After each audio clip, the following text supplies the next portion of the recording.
In this lesson, I'm going to show you how to solo over the famous jazz standard Donna Lee. I'll break down each chord progression and not only tell you what sounds to play over those chord progressions, but give you actual examples of jazz language and exercise that can go with each of those chord progressions. First, I'm going to play you an etude that uses all the examples from this lesson to give you an idea of what's ahead. And as always, if you want the Guitar Pro and PDF files for not only this etude, but every single example that we go over in this lesson, then make sure to sign up on my Patreon, which you can find linked in the video description below.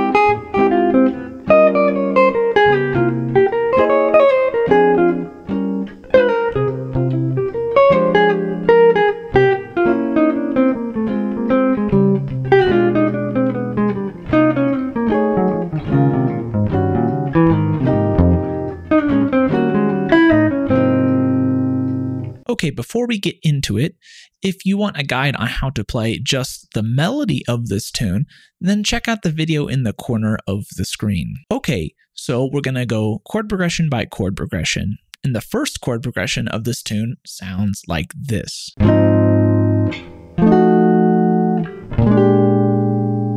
Now, at first, this might seem odd, but in reality, it's just all in the key of 8 flat, starting with the 1 chord,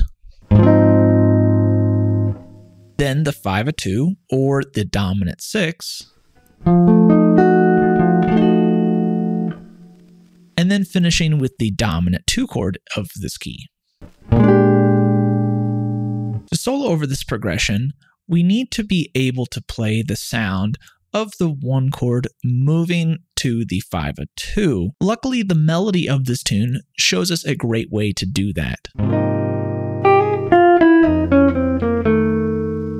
This is just playing the major bebop scale through the 1 chord and landing on a chord tone of F7 flat 9 or F7 alt. Here is the major bebop scale for reference.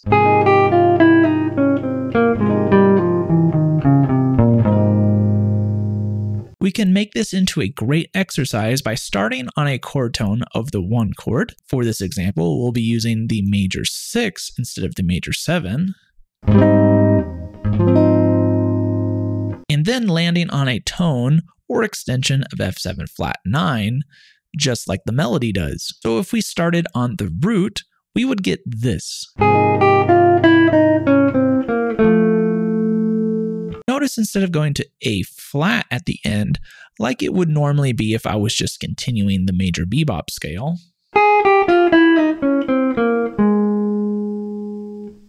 I instead played an A chord tone of F7.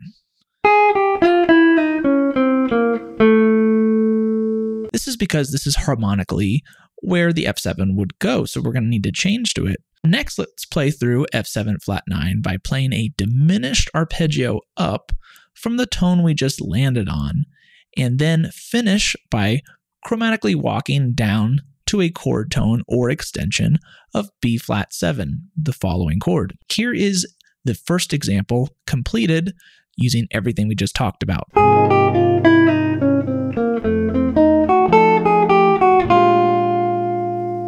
Now do this with each chord tone of A flat major 6.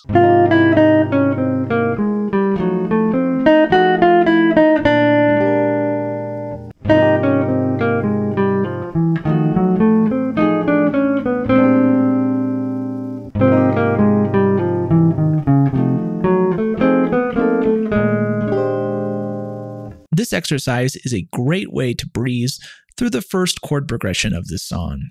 Another way would be to just play the sound of the 5-to-1 motion of the F7 flat 9 moving to the B flat 7 using 5-to-1 language like this.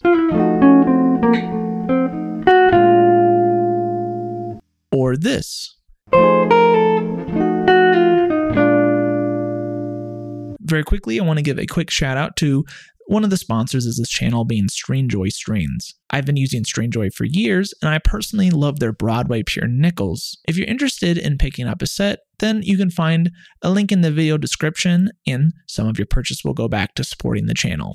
Next, we have to engage the B flat dominant 7. This is weird because this chord is not really in the key of A flat, right? Well, actually, this is a dominant 2 chord and is found a lot in jazz music. When you see this type of chord, you need to play tonic dominant ideas over it, either using the dominant bebop scale,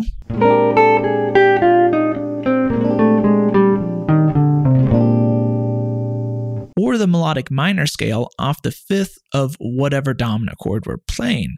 So in this case, we would be playing F melodic minor, since F is the 5th of B flat 7.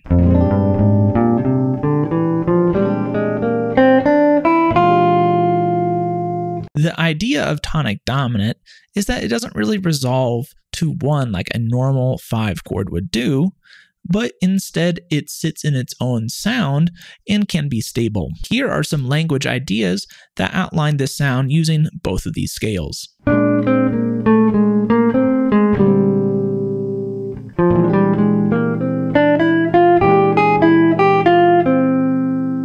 The next chord progression in Donna Lee is a standard 2-5-1, moving to A flat major, being our tonic. If you want to dig into the 2-5-1 sound more directly, then check out the video in the corner of the screen. For this lesson, I'm going to assume you generally know how to solo over a 2-5-1 and give you a couple great language ideas that you could use over this progression, which sound like this.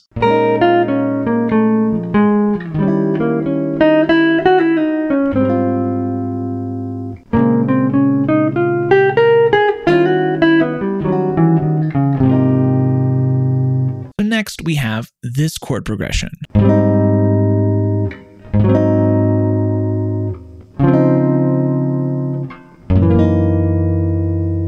This progression has a couple of key elements that you need to outline in order to play it successfully. First is the movement from A flat major to A flat 7. When the A flat becomes a dominant, it is now acting as the 5 of 4, as A flat 7 wants to move to the D flat major 7. To engage this sound, make sure to highlight the G from A flat major 7, moving to G flat in A flat dominant 7.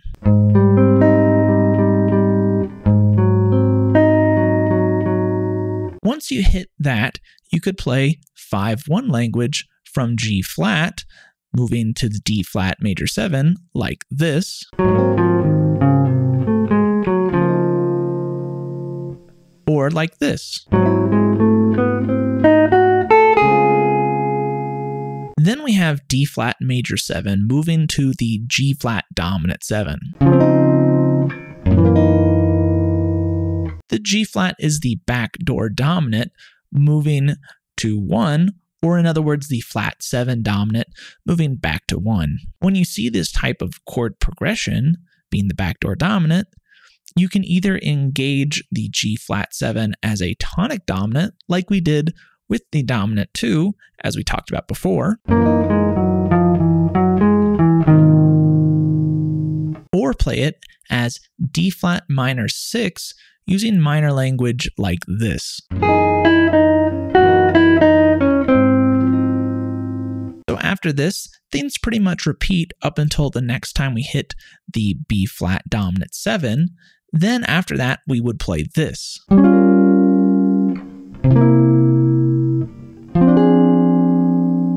This is just a minor 2-5-1. We can engage this progression in a couple of different ways. First, we could ignore the 2 chord in this progression and just play the 5-1 motion using our language from before, but now targeting the chord tones of minor 1 instead of major 1.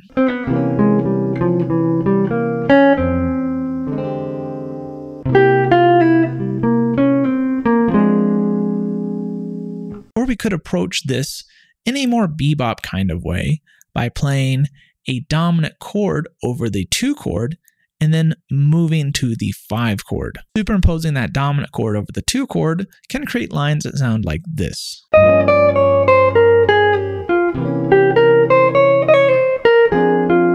To do this, think of G flat minor 7 flat 5 as a B flat minor triad over G.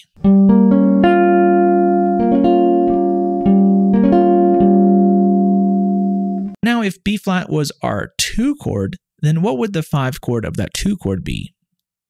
E flat 7.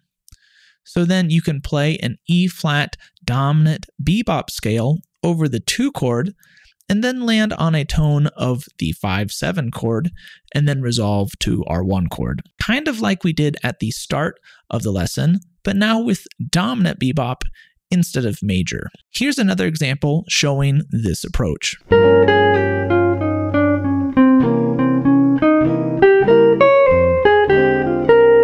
Next, we have F minor 6, moving back to C dominant 7, then back to F minor 6, and then finishing with a B diminished for the next chord progression.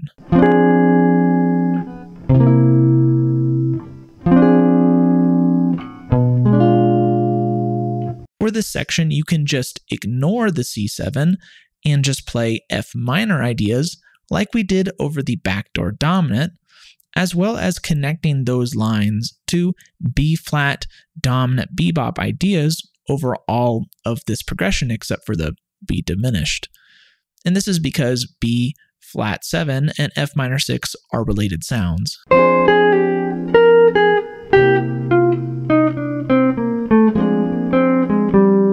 Or just outlining the C7, moving to F minor using 5-1 language.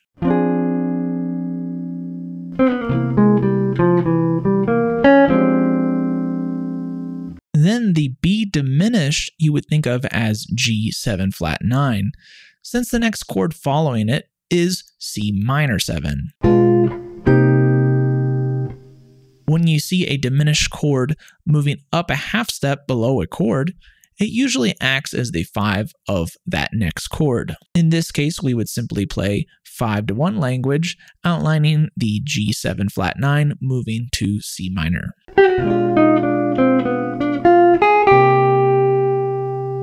Lastly, we have a turnaround back to the 1 chord, which sounds like this.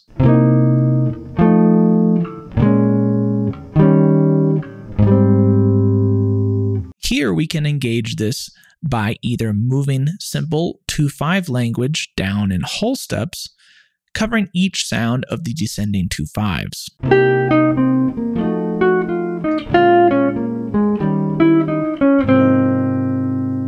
Or engage the turnaround in a very bebop kind of approach, treating the first 2-5 of this turnaround as a minor 2-5 going to the 2 chord.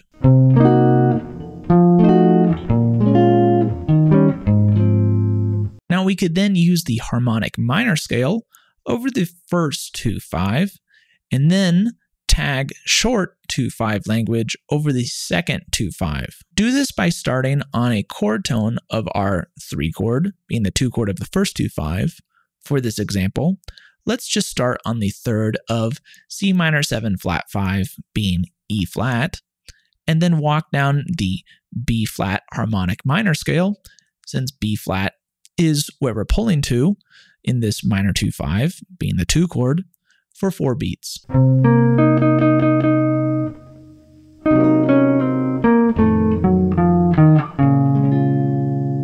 You'll notice that we landed on the third of the 2 chord, the same tone that we started with. This will be the same for each chord tone that you start on in relation to the first 2 chord of the first 2-5 of our turnaround. If we linked 2-5 language to the end of the harmonic minor scale run, we would get something like this.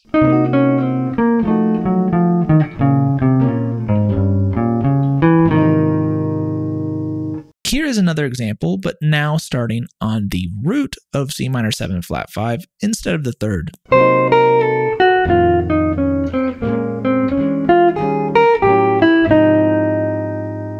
Thank thank you everyone for watching this guide to soloing over Donna Lee. If you have other tunes that you would like me to break down in a similar way, then make sure to let me know in the comment section below. Also, I want to give a quick shout out to all the Patreons that support me. Without you guys, none of this would be possible, and I truly appreciate your support. Thank you. Alright, thanks so much for watching, and I will see you in the next one. And until then, remember to always keep swinging.